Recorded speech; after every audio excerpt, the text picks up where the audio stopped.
नमस्कार। मैं अजय झा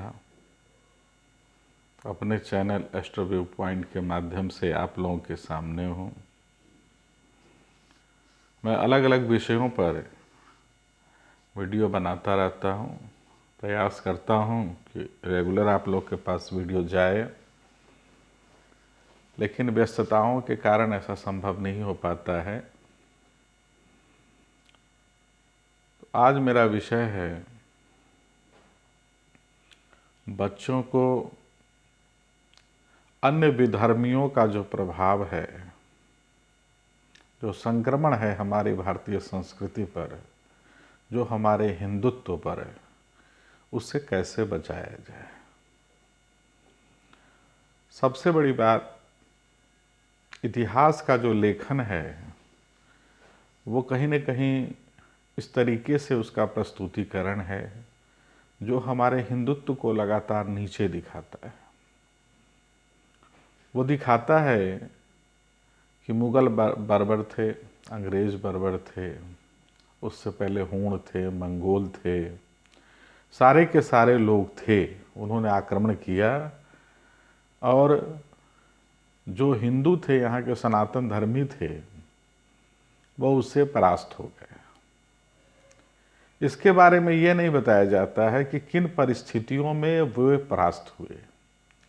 उनके हारने का पीछे कारण बहुत बड़ा ये है कि उन्होंने अपनी संस्कृति, जो उनका नियम है, उसके साथ उन्होंने कोई समझौता नहीं किया।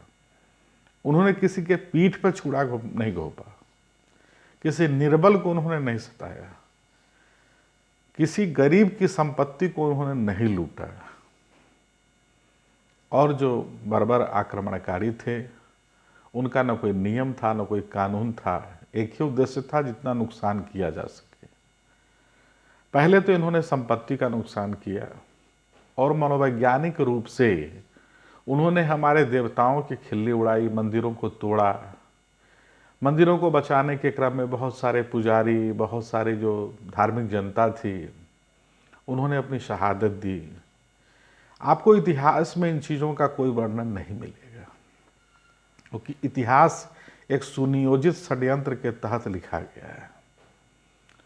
तो आप इन चीज़ों को समझें कि हमारे जो पूर्वज थे वो बहुत वीर थे, वो कमज़ोर नहीं थे। आप शिवाजी को ले सकते हैं, महाराणा प्रताप को ले सकते हैं, ऐसे उदाहरण आपको मिलेंगे। लेकिन आप इन चीज़ों को बहुत इग्नोर करते हैं कि हमारे समाज में जो गरीब तबके के लोग हैं, जो अनुसूचित जाति के लोग हैं, जो अनुसूचित जनजाति के लोग हैं, उनके ऊपर कितना अधिक आक्रमण हुआ होगा, कितनी बार उनको प्रलोभन दिया गया होगा, किस तरह की यातनाएं दी गई होंगी धर्मांतरण करने के लिए, फिर भी वे टिके रहे, हिमालय की तरह अडिग रहे। इसलिए वे पूजनीय हैं, प्रार्थनीय हैं। उनको गले लगाइए। वो अगर आप सवर्ण हैं तो आपसे भी श्रेष्ठ हैं वो, क्योंकि आपसे ज़्यादा जुझारूपन है। तो इस तरह से उनको इग्नोर नहीं करना है। और हमारी जो संस्कृति है, हमारी संस्कृति बहुत समृद्ध है। आप सभी जानते हैं कि त्रेता युग में राम की पत्नी थी, भगवान राम, उनकी पत्नी सीता जी। उनको रावण जो है छल प्रपंच से हर करके ले गया, उनका हरण किया बदला लेने की नीयत से। भगवान राम ने जहाँ कुछ पता नहीं चलने वाला था, उन जगहों में उन्होंने बानर और भालुओं की सेना बनाई और लंका में जाकर के रावण को मारा। हमारी वो संस्कृति रही। भगवान कृष्ण ने मथुरा में जाकर कंस को मारा है। जरासंध का वध उन्होंने जाकर पाटलिपुत्र में किया है, राजगीर में जाकर के किया है। तो आतताइयों की को मारने की जो हमारी परंपरा है वो बहुत मजबूत है। हम स्केपिस्ट नहीं हैं, हम पलायनवादी नहीं हैं, हम हथियार डालने वाले में से नहीं हैं, हम लड़ने वाले हैं। हम घास फूस की रोटी खा करके हल्दी घाटी का युद्ध लड़ने वाले हैं। लेकिन हाँ, हम छल प्रपंच वाले नहीं।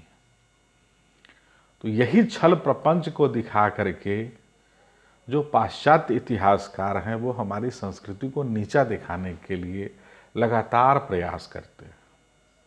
आज से अगर 25-30 साल पहले का इतिहास का कोई भी आप किताब उठा लीजिए, 1857 के विद्रोह को उसमें सिपाही विद्रोह कहा गया।